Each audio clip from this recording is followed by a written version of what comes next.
Hello everyone. Welcome back. Today, we've got some crucial news you don't want to miss. Let's dive right into the top financial headlines and break down what's happening. Today's top issue in global markets has been the Federal Reserve's Open Market Committee meeting and its decision to adjust the benchmark interest rate. The Fed met for the usual two-day session and, as expected, cut the benchmark rate by another 25 basis points. This decision wasn't a surprise, but the forward guidance from the Fed on where rates go next is, well, completely unclear. That lack of clarity has been the main topic on Wall Street today, with many noting this meeting's unique situation. The Fed doesn't really know what's ahead either. The biggest reason? The upcoming US election, which is casting uncertainty over future policy. Wall Street's primary focus is now on where the Fed might steer interest rates next. With so many variables in play, this decision-making process is no secret. In fact, if anyone were in Jerome Powell's position, they'd likely find it impossible to give clear forward guidance. 2. To explain this uncertainty, Wall Street Journal writer Nick Timmy Rouse, often seen as the Fed's unofficial spokesperson, posed for main questions that capture the challenge.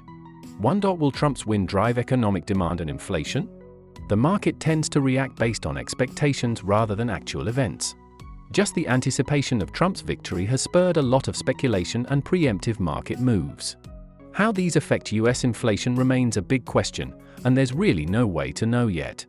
2. October's non-farm payroll dip. Jobs data for October showed a major decline, which officials explained away as temporary, citing the hurricane impact and a Boeing strike. But is the labor market genuinely softening, or is this just a one-time event? It'll take the November data to get a clearer picture. 3. Uncertainty around inflation trends. Aside from the election, US inflation itself is showing mixed signals. If inflation stalls but the economy stays strong, that might put a halt to rate cuts.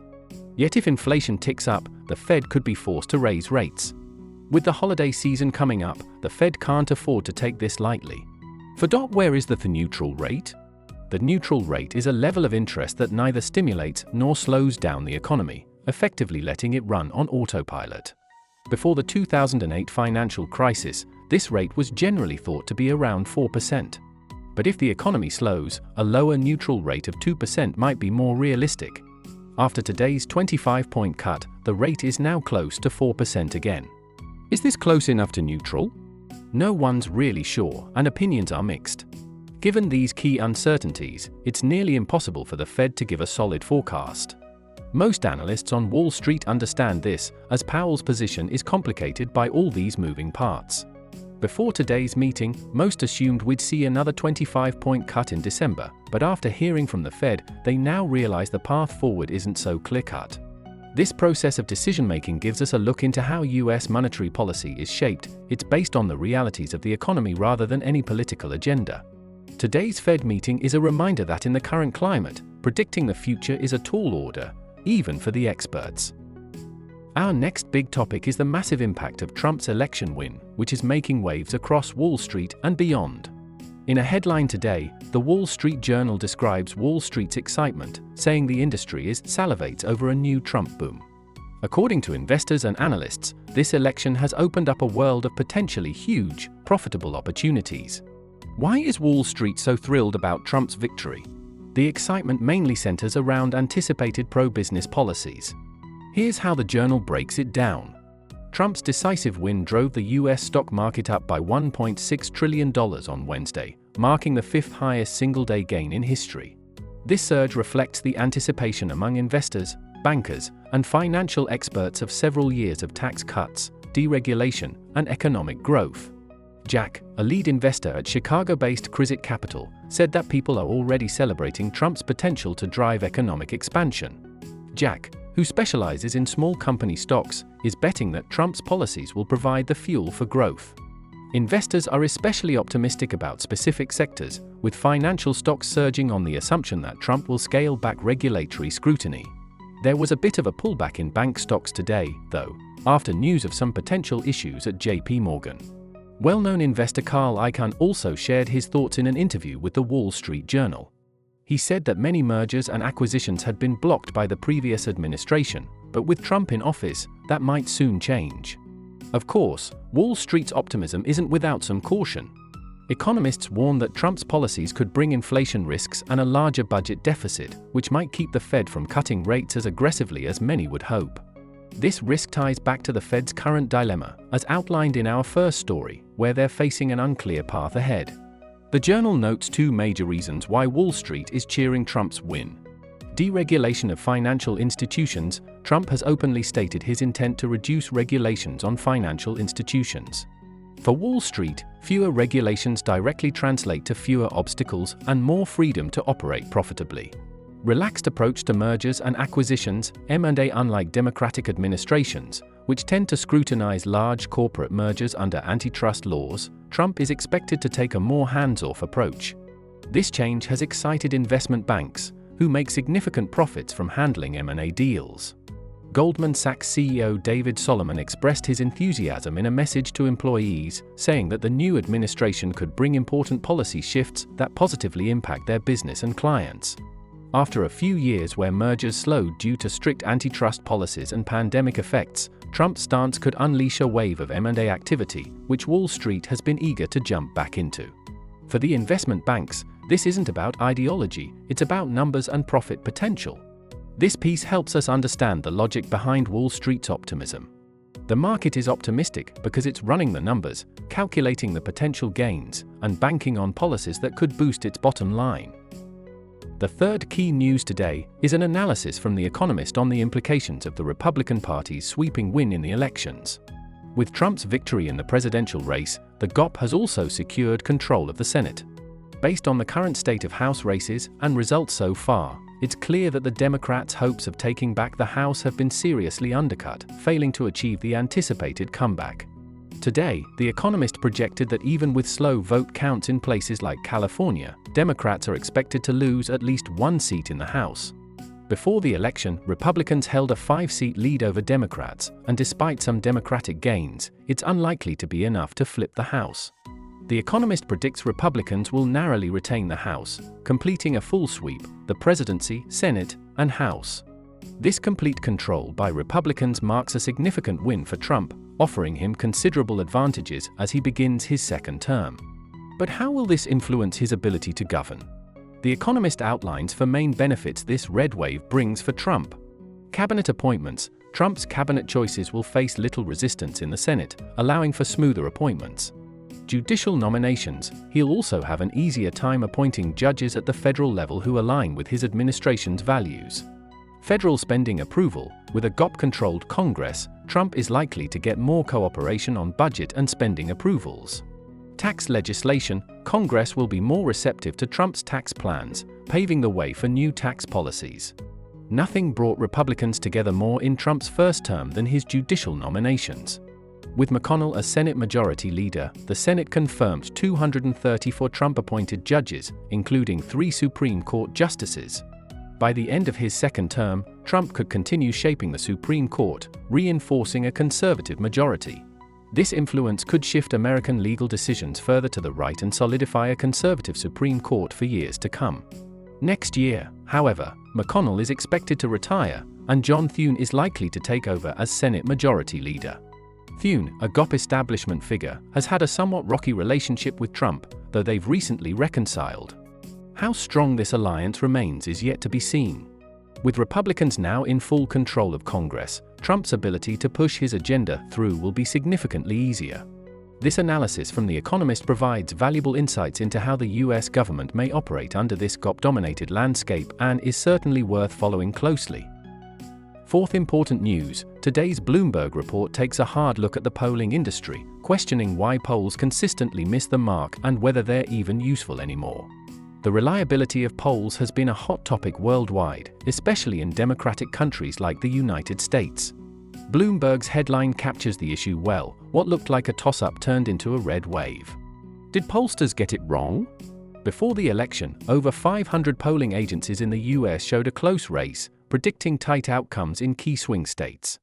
Yet, Trump swept all 5 battleground states, often by a significant margin. The Bloomberg report examines why polls missed the mark, despite predictions showing an intense competition that might take days or even weeks to settle.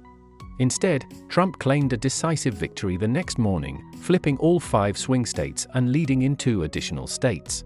This surprising result hints at a broader rightward shift in the US, with Republicans holding the Senate and poised to retain control of the House. So, what went wrong? Bloomberg suggests that polling wasn't off by huge amounts, rather, it consistently underestimated Trump's support. The polling industry will likely take months to investigate where these inaccuracies stemmed from and how extensive they were. While polling agencies allow a margin of error, this election revealed a worrying trend. Almost every error leaned toward underestimating Trump. According to Christopher Chapp, a political science professor at Northfield College, small polling errors appear bigger when voter shifts a line in one direction. Bloomberg agrees that these polling discrepancies weren't catastrophic but occurred repeatedly in Trump's favor. Bloomberg's report points out two main issues. First, why does the industry's margin of error consistently disadvantage Trump? And second, why do pollsters struggle to reach Trump supporters or get an accurate gauge on their preferences? The article highlights that this polling issue has persisted since 2016, revealing how Trump supporters may be less likely to participate in polls or are underrepresented in traditional polling samples. Some speculate that conservative-leaning voters may choose not to express their political preferences in polls, making it difficult for pollsters to capture their true support accurately. While some blame media bias or suggest polling firms lean left, Bloomberg notes that this issue is systemic, as shown by misestimations across major polling agencies. One exception, however, was the polling agency Atlas, which correctly predicted Trump would win all 5 battleground states just a day before the election. This report calls for a closer examination of how polling is conducted in America. If left unaddressed, these issues will likely continue to cloud the accuracy of polling in future elections. Bloomberg's article brings to light a stark reality facing America's polling industry. Without deeper reflection and adaptation, polling agencies will struggle to improve accuracy for upcoming elections. Fifth important news: today, US media is buzzing with speculation on Trump's potential cabinet picks, with the Wall Street Journal standing out for its detailed analysis of Trump's preferred candidates. In particular, many are curious about Mike Pompeo, who remains a polarizing figure among Chinese audiences, admired by some but heavily criticized by others. The Wall Street Journal's article, titled "The Scramble is On to Fill Out Trump's Cabinet," outlines possible picks for several key positions. Here's a breakdown of these potential nominees. White House Chief of Staff, Susie Wiles, a Florida-based political strategist who played a significant role in Trump's campaign, is seen as the front-runner. Other possibilities include former White House aide Brooke Rollins, though some of Trump's closest advisors reportedly oppose her. National Security Advisor Richard Grenell, who served as Trump's ambassador to Germany, is considered a top contender. Known for his outspoken style and friction with German leaders, Grenell aligns closely with Trump's foreign policy stance. Other potential candidates include Keith Kellogg and Robert O'Brien, Trump's final national security advisor. Treasury Secretary, Trump has reportedly considered 2 finance veterans for this role. Vincent Scott Bezant, a longtime ally who supports Trump's tariff-driven trade policy, is likely to secure a key position even if not Treasury Secretary. John Paulson, a billionaire investor, is another prominent name in the running. Secretary of State, Trump's final national security advisor, Robert O'Brien, and Florida Senator Marco Rubio are the leading candidates. Secretary of Defense, Mike Pompeo is a strong contender, sparking intense interest due to his hardline stance on China. Pompeo's selection would likely provoke a reaction from China, given that the Chinese government once labeled him a public enemy. Arkansas Senator Tom Cotton and former Director of National Intelligence John Ratcliffe are also potential choices. Secretary of Homeland Security, Tom Homan, who served as Acting Director of Immigration and Customs Enforcement, ICE, during Trump's first term, is widely considered the leading candidate, reflecting Trump's continued focus on immigration. Commerce Secretary, Linda McMahon, co-chair of Trump's transition team and former head of the Small Business Administration, is seen as a likely choice, particularly given her expertise in business and her support for Trump's trade policies. Press Secretary, Caroline Leavitt, the spokesperson for Trump's campaign, is expected to fill this role, as she has broad support within Trump's team. Other potential appointments, such as Elon Musk and Robert Kennedy Jr., are also being discussed, though they are more likely to be considered for unconventional or non-cabinet positions. Should Pompeo be appointed Secretary of Defense, it would likely cause significant tension with China, which sanctioned him in the past. Despite this, China's approach has been somewhat flexible, as seen in recent gestures of diplomacy. Many recall the contrasting stance of Chinese state media when Trump first left office, yet now, with his re-election, President Xi has extended congratulations, adapting to the changing political landscape. That's all for today. Thanks so much for watching. If you found this video helpful, don't forget to hit the like button and subscribe for more updates. I look forward to seeing you in the next one.